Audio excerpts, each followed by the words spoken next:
regulations in place for the pipe being broken. We still had more than adequate water supply to the city, and we were able to impose some stuff and not have a huge issue with it. And we got through. Well, people were concerned until the pipe was fixed. I think most people reacted, and they should. We're gonna have a big winter, so it doesn't matter. Fingers crossed. I think matter of imposing and enforcing are two different issues, and so that take that into consideration. Are they going to be strictly enforced or not, or is they just going to be guidelines for the individual that's conscientious? Well, then we become arbitrary and capricious, and that's not government at its best either.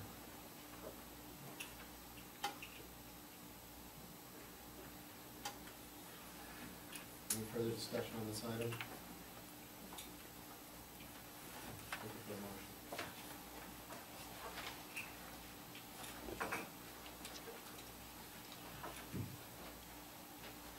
Is the council interested in making a motion on this item, or where are we going with this? You know, my concern is if you let the state know that you got water running over the top and down into a river, you'll have trucks up there hauling it to Sacramento. So, you know,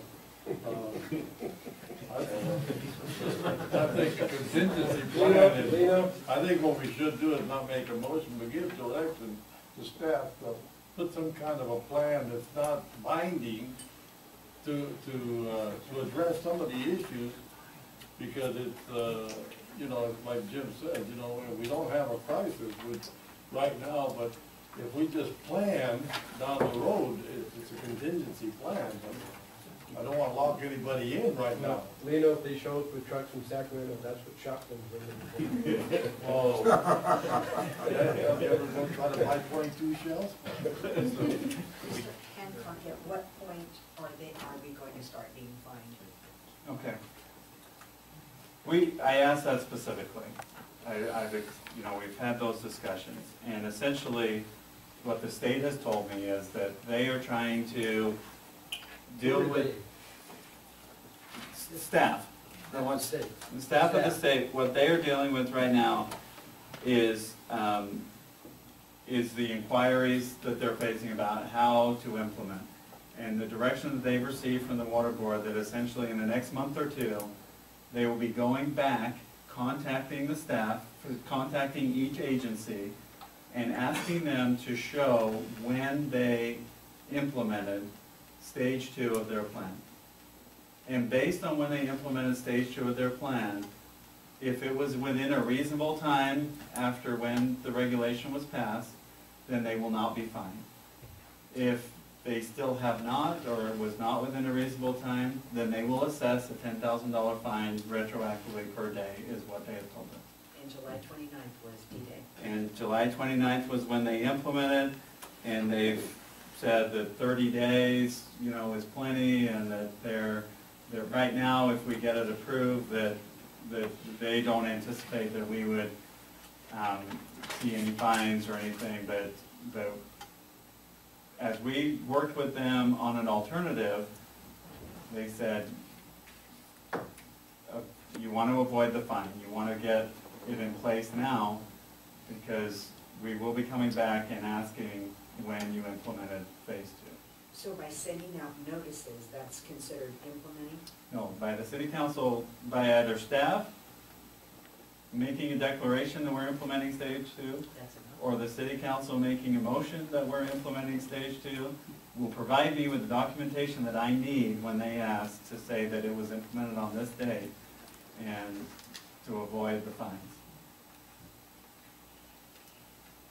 And then we could further determine when to send out notices at a later date? Yeah, we are not ready to implement stage 2 at this time. We have to come up with a game plan. As I said, this is a large elephant to bite, and we're going to have to figure out how to do that, and how to do it in a way that is in cooperation with the community. I'll make a motion to implement stage 2. Second. Any discussion on the motion? All in favor? Any opposed? Any questions? Mr. Mayor, if I can ask on behalf of the people that, I appreciate the council's tough position, but in addition to Mr. Hancock talking to their staff and having staff make the decision, I think a strongly worded plea and request to our elected representatives in Sacramento to intercede on our behalf to come up with some sort of an exemption process that the water board can maybe adopt so that the staff who they're determined, the state's not run by the people, and it's not run by the elected officials. It's run by a highly trained and elite bureaucracy, and this is the finest hour for them. And I think that's what you guys need to do for us. I was gonna suggest you develop a plan, but as part of your plan, you say maybe when the tanks are down by X%, then it's going into full effect. In the meantime, you're asking all the citizens of Susanville to reduce their water usage Voluntarily, voluntarily. which is actually stage 1. That is an option that we are looking at, and rather than using the boilerplate that was adopted and that we have in place right now, to actually tie our plan to specific triggers where it is actually related to a water shortage. And we thought about how if we had that in place right now, what would happen, and we would have some pretty significant triggers in place before we implemented stage 2. But the way the state water board went about this, it said regardless of what your triggers are, implement stage 2.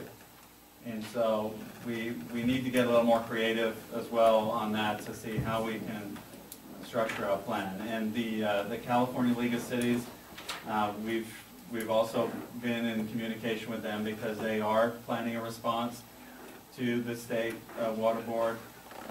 We haven't seen that draft response yet, and we're hoping that it will address concerns that we have locally, but we are definitely willing to meet with legislators and other folks to stop these one-size-fits-all regulations that have very significant, much greater impacts on a smaller community like ours than in a larger community, because we have a very small revenue base and a small customer base, and so significant swings in revenue can really jeopardize our operations. So. Thank you, Mr. Mayor, council members. It seemed like at the last board meeting when this was brought up initially, there was also a provision that you could tax higher water users at a higher level in lieu of some of this draconian stage 2 water cuts. And I realize that that's kind of like really scrambling now to come up with a different point at which point.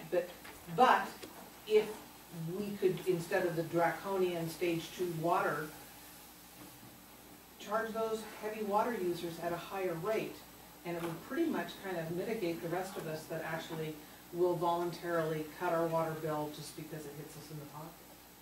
And I don't know if that's possible. Yeah, I can address that. So right now the city does have what's called a tiered rate structure. So there is a base rate that you pay for your water service, and then depending on your usage, whether you're residential or commercial, and the volume of water that you're using, the rate structure does increase, and you are penalized for using more water, and you are paying a higher rate.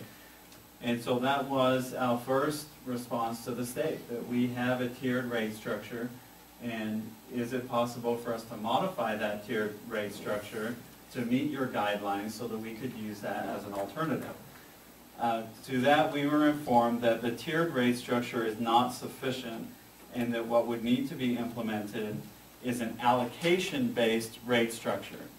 And the way that the allocation-based rate structure is envisioned by the state, although they don't have any guidelines to provide us, is that it would require us to go to individual users, determine the square footage of the house, determine the size of the household, determine all of these factors, and base it on those criteria. And And being that they cannot give us guidance on what we would need to put in place to comply with that, and they are still looking at it, and that would take some time to put in place. That's one of the avenues that we're still exploring, and with them, and essentially, but we got that information back that you're not gonna have that in place, and you're gonna be subject to the fines. And So we don't have enough time and enough manpower to sit here and pull up every lot, property, and look at this and go, oh, a 3-bedroom, 2-bath house with this amount on this side of the city lot, the allocation should be X. And if they go over that, then we'll penalize them, because we just don't have the resources to do that, and we don't know that the state will accept that. And it's not necessarily just we can get a lot of that generic information. We can't get the household size based on per household. But what the state hasn't given any guidance on is, if we say, 6,000 gallons a month is appropriate, and then there's an allocation-based structure above that, they haven't said, yes, that's 6,000 fits, or no, it should be 4,000, or it could be up to 7,000. So there's nothing, we're going blind. There's nothing to base it on at the state level at this point. Okay. Jim? Other Jim? I was just gonna say, yeah, that gets into other problems too, like if you talked about a restaurant versus an accounting office that both have 3,000 square feet, a restaurant that washes dishes is gonna use way more water than an accounting office. Exactly. And so if you're just going by square footage, that's a problem. And it's not just square footage. You have to factor in the type of use and the normal usage, the average usage, and then you have to dial that back by a certain percentage. Which is probably unreasonable amount of city administrative time just to figure out what those numbers are, for Christ's sakes. I just think it's important that you come up with a plan, myself, that you don't just ignore not doing a plan, that you have to come up with a plan, but I think the stage thing is the way to go. Try to push for that. Another problem, I think, would be one of the first victims of this whole process, and I think we need to keep in mind, I know when you guys talked about banning fireworks, the room was full of people with all the fireworks there, because that was like a major fundraiser for most of the nonprofits and sports teams and so forth. Additional to that, throughout the year, a major fundraiser for a lot of the youth groups and so forth are the car washes that the businesses up and down Main Street oftentimes allow them to utilize the water. When you start imposing these kind of cuts on businesses, it could be a restaurant, it could be seasonal supermarket, whatever it may be, you've got to live with 25% water. They're going to be less likely to allow, and so the unintended consequences is those who really don't have, a seat at the table even, but deal with the generosity of the community is going to find themselves out in the cold, because how can you use your water that you're going to try to keep your business alive with in terms of letting the groups that you use. Those are the kind of things that will get lost in the shuffle, and I think it's worthwhile to keep that in mind. So you visualize these cuts, think about what it means to those people and those kids. Okay, Mr. Hancock, Mr. Hancock, There's, yeah, I want to make one clarifying point. I'm not sure if I explained it well. Regarding Councilmember Garnier's question, when the new home gets, it's my understanding that when the new home gets constructed, they have to put in the low flow devices. And they pay the fee to the city, the $300, and that is not for them to obtain a retrofit kit from the city. It is, that money is used for the city to purchase retrofit kits that can be provided to the public. And so, it's my understanding that that's how the Doesn't retrofit. make me happier. No, Actually, that's it's probably worse, but I didn't want to give you the wrong impression, so. Now I really, I get that. Kathy's willy-nilly.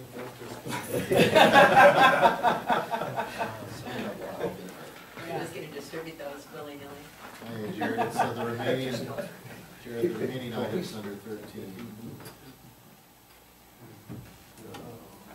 which of those items I don't know how long this is gonna take. Well, I would, I don't know how Chief Downing would feel about it, Well, but if we, Are you okay waiting on yours?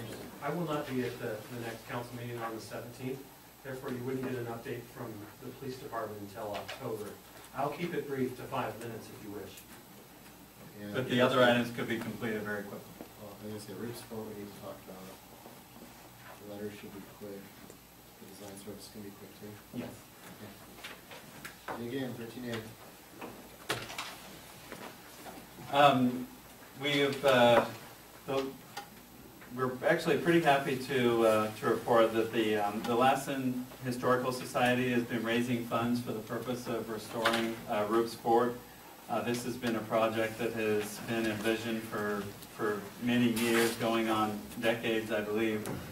And based on the information we've received, they currently, they have received approximately 17,000 in donations from the Susanville Sunrise Rotary, from the Lassen County Board of Supervisors, and other groups and individuals in the community. We've received a request from the Lassen County Historical Society representative, Mr. Jonas, who is here, to begin what we are calling phase 1 of the restoration, which would involve removing the existing roof structure on Rupe's Fort and using the internal support columns and beams to erect an integrated yet freestanding roof structure that would be able to withstand the snow and wind loads that we see here in the community. Being that it's a city-owned property, Mr. Jonas has asked that, well, and that makes sense, that we do this as a city-coordinated project. You know, I'm sure that he will give a presentation on the vision for this that the Historical Society has, and our goal will be to keep it as true to the time period as possible, so that it's representative of what was originally constructed and serves such a great purpose in building this community. And we anticipate that the next steps will be to look at what the necessary permitting requirements would be, and how to move forward with this project. And so that's the report that we have. Mr. Jonas is giving a report of another time, is that correct? Is that your understanding, Tony? You're not here tonight. I am prepared to enlighten the council a little bit on the project, but I had not anticipated doing it. Okay. So why don't we hold off on the presentation? I think Jared basically wanted to let us know he's working on it, and you guys are still working out the details as far as how it's gonna happen. Is that all we need to know? Jared, I guess. what's your report? Well, it was my understanding that Mr. Jonas had a short time frame and window that he was hoping to move forward in, and unless there's direction from the city council to move forward, then that window is going to get smaller and smaller. Our next meeting is I believe September 17th, and so if we wait until then for the presentation, that's fine with me, but I thought you felt it was more time I guess sensitive. specifically, what direction are you looking for us?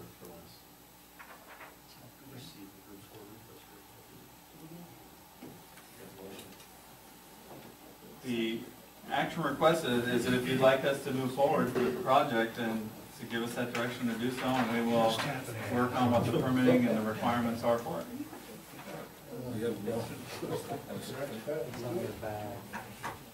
Okay, we have first and a second, any discussion on the motion? Thank you, Mr. Jonas, for all your hard work. All in favor? Aye, any opposed? Okay, Mr. Mayor. One thing, I am proud to report that $17,000 number is now just short of 20,000. So we're looking at also acquiring other materials. We've had some donated directly to tune of $3,000 already. And we are very close in acquiring another $5,000 in materials, so we'll be set to go. Great. Chief Downey. Thank you, Mayor and members of council. It has been about 6 months since I've given my department update. And this department update is broken into 4 sections. Sometimes it's quite difficult to deliver the report in such a succinct and small fashion. But instead of going through each piece of the report, there are some highlights in it that I would like to point out to you. And then if you would like further information from the report that you've read, then please ask. So in the public education highlights, it was well publicized that we did the school drill and how many people we had come out and be a part of that, and it was great success and what we've learned from that and how we'll move forward. We continue to do in-service training for other agencies and do public services such as the Children's Fair, the IGA Kids Fest, and we'll be at the Anderlassen event this weekend, which is at the fairgrounds. Again, we had the rabies clinic this year, a second time. It's grown. You'll notice by the numbers that we've sold more licenses at this clinic than we ever have and had more rabies shots, and it just continues to grow, and that seems to be a good success. We'll continue to do so. Sometimes very important to me is the department currently is fully staffed. Every one of our positions that are funded are full. However, we're still working in a short staff capacity. I have 1 employee on long-term light duty status, and you met her today, and then 2 still in training. But I believe those situations will resolve themselves quickly. So also in an effort to reduce crime during the months of February through May of this year, with additional funding that the City Council gave us, we did some proactive law enforcement activity comprising of a 2-man car. We did that 12 times, mostly in the evening and night hours. And during that time, in that 4-month period, we made 62 pedestrian stops, 10 traffic stops, 5 bicycle stops, and only arrested 1 person. But we also did 100 extra patrols. And when I show you our stats later, I think they actually reflect that proactive activity that we did, because some of our stats are reduced or lower than they were from previous years. Moving on to page 2, this is the first week of our school resource officer being at the school, and I anticipate that will be a very positive relationship. We've already seen some positive action from that. We intervened in a bullying situation on the first day at the high school that we were there for, involved in, and we were able to make a difference there, and we'll continue to do so. Our statistics are listed there for you. This is just the first 6 months of 2014. And what is not in this report, but is significant to note, is that violent crime is up slightly over 2013, in the first 6 months of 2013. However, property crimes are down, such as burglary, auto theft, and those sorts of burglary down by 10 over the last year. Regular theft has maintained the same at 92. So those are our statistics for the first 6 months. The animal control statistics are listed there as well to show that is an activity that our animal control officer has done. She's handled, as well as the staff when she's not there, we've handled 163 calls for service in the first 6 months for animal control issues. As we move forward, the first 2 on there are just daylighting some situations at the police department that we're going to have to come up with some strategies to resolve as we move forward our records management system, as well as replacing our vehicle fleet. If the economy continues to move forward and we continue to gain new structures in town and they pay their mitigation fees, then we'll continue to buy police vehicles out of that. But it costs us about $40,000 a year to replace a police car. So that's including all the equipment. They do not use water, so gasoline does not require retrofit kit yet. But we are getting a gallon full of gasoline. So if the price of gasoline goes up anymore, I will want to retrofit kit first. And 3 things that we're moving forward on. One of them is not listed, of course, the cultivation of marijuana ordinance we'll be working on bringing back to you. I have a desire to have body-worn cameras on all of my patrol staff. I believe I found a funding stream to do so, and I think that will make us more transparent and more accountable to the public. And quite frankly, resolve some citizen complaints that maybe we wouldn't be able to resolve as quickly without a video. And like we all know, we are on our best behavior when we know people are watching. And so it's good for people to know that other people are watching and that we have that. So I'm moving forward with that project. We'll see how that goes. There's a lot of facets that have to take place to make that work. Funding is one of them, but we also have union MOU issues, storage of video, release of video, public requests, release of video. There's a myriad of things that we need to work through. So we'll see how that goes. We're moving that way. That is the trend these days. So, and then lastly, we promoted someone to full-time staff, and I'll be introducing him to you soon, as you allow me to have a full-time community service officer with the requirement that we work towards a volunteer program. So we have done that, so we've made the first step in choosing an individual who's going to work on that. Now we're going to work through policy and protocol and implementation. I plan on starting out small, recruiting a few volunteers to start with. I envision that they'll be working on things such as traffic and parking safety. They'll be working on patrols in that area, maybe even warning letters to people that are speeding in our school zones and such. They'll facilitate neighborhood watch programs, help us in the office with clerical work, do some of the public outreach stuff we already do, help us with vacation home checks and things of that nature, and other assignments that we can garner out for them to do. So there's my report. I try to keep this as small as possible. If you have any questions. Thank you, Tom. Anything from? Very good. Tom, is there, I know you felt that we were having two officers in a car there for a while. Was it effective enough that we should be looking at that in the future to do it again? Do it on a more regular basis? Yes, it was effective enough that it would be nice to be able to do that more often. However, I stopped the program in May when there still was funding available because I was having problems with minimal staffing. They were filling those positions on their days off. And we're filling with 2 officers in 1 car, which I felt was appropriate so that they could act on anything that they had and not impact the patrol staff that was doing the other jobs. So I don't think I could run it all the time because I wear my staff out. They actually get weary of working all the overtime. So it is something that we should consider on a more frequent basis than we have in the past. Sounds good. Anything else from the council? Jim? Is there increased crime related to the, what they call them, homeless encampments that are along the Susan River? I mean, I've heard some construction sites being robbed, but... Yeah, the construction site that you're talking about, that's along the Riverside Drive there that was being built. The individual that committed that burglary and that theft was not a homeless person. He had an address in Susanville and actually lived at that address. It was attached to a homeless person initially because there were some encampments in the area. So that wasn't a homeless person that committed that crime. It is very difficult for us to quantify the homeless people are causing a lot of the crimes that we're not catching them at. But the crimes that we are catching them are very petty in the big scheme of things. Maybe some petty theft, some intoxicated in public, and those types of things, some panhandling and such. So I don't think we have a huge elevation of crime because of the homeless population. We're addressing that, as you know, with our camping ordinance and have been very successful. That actually was in the report that I skipped over, that with community partners, we cleaned up one of the homeless encampments, the one behind McDonald's.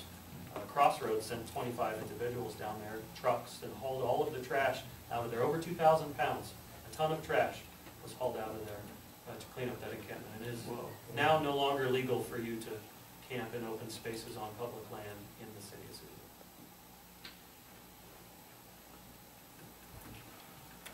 Thank you, John. We can see. Yep. I just want to Do you have a bounce question off, for? no, I want to bounce off his report in earlier on 12B. If there is a planning and zoning situation, so somebody at the town hall, can somebody from planning and zoning be there to expedite the whole thing? Yeah. I think we can accommodate that. Yes, they've been Right, because included. tonight it turned into this criminal thing, and it had nothing really to do with what was trying to be passed. So somebody from planning and zoning could be there. Yeah, they've been involved since the beginning and will continue to involve them moving forward. 13C, we have two, and we actually received a third thank you letter. We have one from the Chamber of Commerce thanking the city for their contribution towards the community Christmas tree.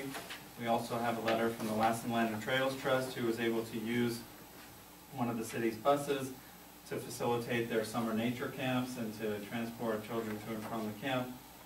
And we've also received a thank you letter from Lassen Senior Services at the end of the last fiscal year in June.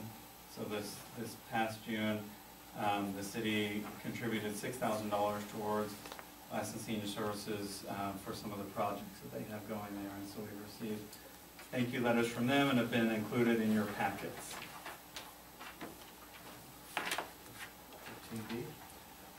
13D, during the 2014-15 budget, the council talked about a number of different priorities that they have for the community. One of the consistent themes and priorities that we were able to quantify was reviewing our community services and the parks and the open spaces that we make available for the community. It was brought up that some of the proposals for Memorial Park, some of the designs were never completed, and some of those features were never fully completed. Also, that we've had quite a lot of development up in the north part of town, and we've been collecting development impact fees for that area, and yet there really isn't a neighborhood park in that area. Also, we've looked at other green spaces around the Richmond Road Bridge along the river, and also Sierra Road.